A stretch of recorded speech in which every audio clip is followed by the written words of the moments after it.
Hello అండి. Welcome back to our channel. అసలు విఘ్నేశ్వరుని పూజలో తులసిని ఎందుకు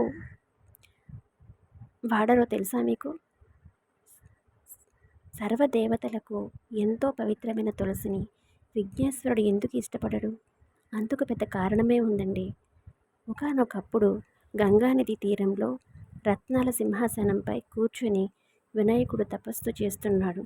అతన్ని చూసిన ధర్మాత్ముడు కూతురు యువరాణి తులసీదేవి అతన్ని పెళ్లి చేసుకోమని కోరుతుంది. అయితే తాను బ్రహ్మచారిని అని పెళ్లి చేసుకోబోనని చెబుతాడు. కానీ తులసీదేవి కోపంతో వినాయకుడిని నువ్వు 2 పెళ్లి చేసుకుంటావు అని శాపం పెడుతుంది.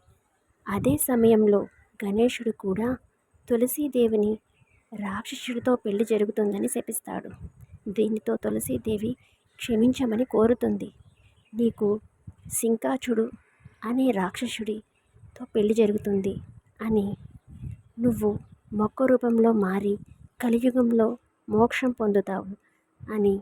అయితే తను పూజలకు మాత్రం తులసి ఉపయోగపడదని షరతు పెడతాడు. అందుకే మనం వినాయకుడి పూజలో తులసిని మాత్రం ఉపయోగించకూడదు.